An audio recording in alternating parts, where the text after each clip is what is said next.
Welcome back to Thompson's Coins, where today we're taking a look at the final 2 commemorative florins ever issued in Australia.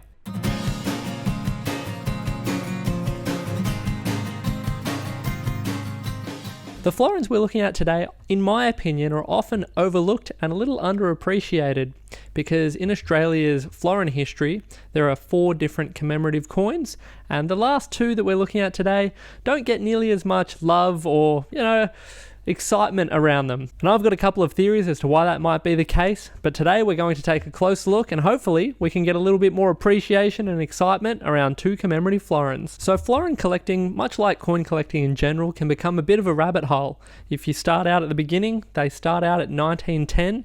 Here's an example that is incredibly worn. Most of the time you'll see them fairly flat like this. The main difference, other than the date being 1910, is the portrait on the back will be King Edward VII. This is the only Australian florin to feature Edward VII's portrait, and then moving on, they will all bear the portrait of King George V up until we transition to George VI. Each of the florins from 1910 onwards featured the coat of arms design, and then it wasn't until 1927 that we saw our very first commemorative florin. There are stories of people queuing up down the street and around the block to get their hands on these florins from the banks. 2 million in total were issued, and they were incredibly popular. Anytime people bring in general collections, if they've just got an assortment of coins that they've inherited, there is an incredibly high chance that some of these Parliament House florins will be in there, because understandably at the time everyone wanted to get their hands on them, and it's always nice to think that there's a general buzz even back then in the 1920s around coin collecting. But back to the original coat of arms design, that appeared on the florins from 1910 right up till 1936. There were none issued in 1937, so from 1938 onwards we saw the new updated coat of arms design. In both designs you'll see the kangaroo and emu on either side of the shield there, the reason being these are 2 native Australian animals that cannot walk backwards. So the theory is that, much like Australia, these animals are not taking a backward step and always moving forward. One other notable occurrence before we get to the main event is in 1946, the silver content was reduced in the florins. So from 1910 right up until 1945, they were all sterling silver, so they were produced using 92.5% silver, and then from that point onwards, it was dropped down to 50%. The other notable commemorative florin to be produced in Australian history is the 1934-35 Melbourne Victoria Centenary florin. I've talked about that many times in the past, so I won't rehash the entire story, but the total production run was only 75,000, and of that, only 54,000 remain. So it's a very interesting coin. I encourage you to do a little more research on it. I'm sure you'll be fascinated by what you learn, but it's an incredibly low mintage coin, and it has a unique design as well. So for that reason, it's incredibly popular with collectors. But the main reason for this video, we are talking about the final 2 commemorative florins that were issued in Australia. So we begin in 1951 with the Jubilee florin. So this was produced to celebrate the 50th anniversary of the Federation of Australia in 1901, and there's a lot of symbolism on this coin. So you have the text Australia, you then have the crown and a crossed scepter and sword. So this is representative of the Commonwealth, and then we have the Southern Cross in the background, and that's something that I think a lot of people overlook, that bit of imagery there. So you often just see the sword and scepter and move along, but once you take a look at this coin, you also see the Southern Cross as well as the Federation star right at the bottom there, which is breaking up the word florin. So you see the FLO followed by the Federation star, which is a 7-pointed star. So 6 points represent the original states at the time of Federation, and then the 7th is for any territories and new states that were to come in the future. This design was produced by William Leslie Bowles. And then, flipping over to the obverse, we have the portrait of King George VI, and this was produced by Thomas Paget. The total production run on this particular coin was 2 million. So it's quite a lot. It's not particularly scarce in that sense. And then on top of that, it was 50% silver. So it's not quite as desirable for a lot of collectors as, say, the original Parliament House florin. Then in 1954, we had our 4th and final commemorative florin ever issued in Australia. And this was to commemorate the royal visit from Queen Elizabeth II in 1954. An interesting side note about this particular visit is that when I used to work in the Philatelic Bureau for Australia Post, I may have told this story before, but I was fortunate enough to visit the archives. I went in there and I opened up a folder and found there were all the original sketches of the royal visit. At that point in time, George VI, Elizabeth's father, was set to be doing the visit to Australia. So all the sketches had his portrait celebrating his visit. And then understandably, when he got very sick and passed away, Elizabeth ended up taking the throne, and she was over in Australia for the royal visit. So it's interesting to see how well ahead of time prior to an occasion like this, a lot of the groundwork gets put in place. But back to the florin.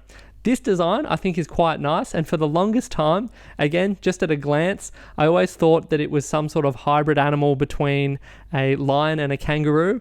But on closer inspection, you will see that there are two different animals. There is a kangaroo in the background and the lion in the foreground. And now this is representative of the relationship between the UK and Australia. So Australia, understandably, being depicted by the kangaroo, and then Great Britain being the lion. This design, once again, was produced by William Leslie Bowles, and I think it's quite nice. It's a nice, formal, regal depiction of the two nations and celebrates the monumental occasion of the first visit from Queen Elizabeth II to Australia. Flipping over to the obverse, we have the portrait of Queen Elizabeth II, and this was produced by Mary Gillick. And I've mentioned in a previous video, this was quite interesting because Mary Gillick was not a known coin designer or engraver. She was actually a teacher and an artist, I believe, and she produced this design and submitted it for consideration, and it ended up making it onto our coinage.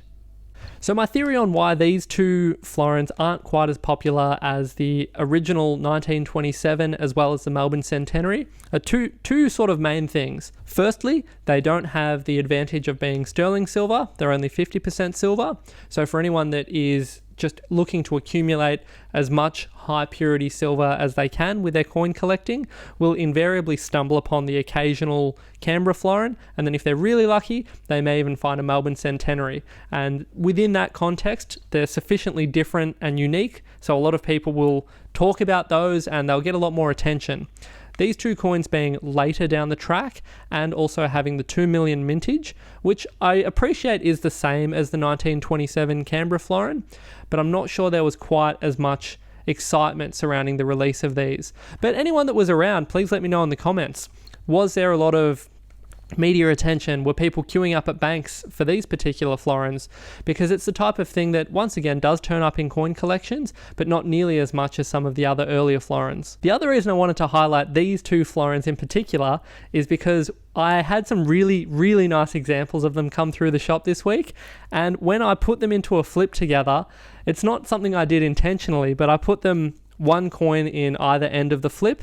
And when I turned it around, I actually thought it was quite nice to see Elizabeth facing her father. So one of the common things that you'll see in the change of monarch is the change of the direction that they'll be facing. And as a result, in this instance, when George VI passed away, he was facing to the left, and then Elizabeth came to the throne and was facing to the right. So when you put the coins together, you have father and daughter facing each other, which I thought was kind of nice. And as a result, I've decided to put a number of these uncirculated coins together into little packs like this. So there'll be a link in the description if that's the sort of thing that's of interest to you. Really nice examples of the last two commemorative florins in Australia. I think it's a very nifty pack. And if you're a florin collector, take a closer look at your commemorative florins, because it's really common to see these quite well worn and heavily circulated. So to get them in really nice high grades like this is quite nice and quite exciting. And understandably, I couldn't resist the urge to put them together. Two nice uncirculated florins. I quite enjoy that sort of thing, as I'm sure you can see. That's it for now. I hope you enjoyed this video, taking a look at the overlooked and perhaps sometimes underappreciated final two commemorative florins in the Australian florin series. If you enjoy coin collecting, the greatest hobby in the world, you can also drop in and visit us in store. We're at Shop 8 in the Boronia Mall, which is 50 Dorset Square, Boronia. We are open from Tuesday to Friday from 10 till 4, as well as Saturdays from 10 till 3. You can also find us online. We're at thompsonscoins.com.au. Otherwise, consider subscribing to the channel and let me know in the comments what your thoughts are on the final two commemorative florins in the Australian series. Thanks for watching, and we'll see you soon.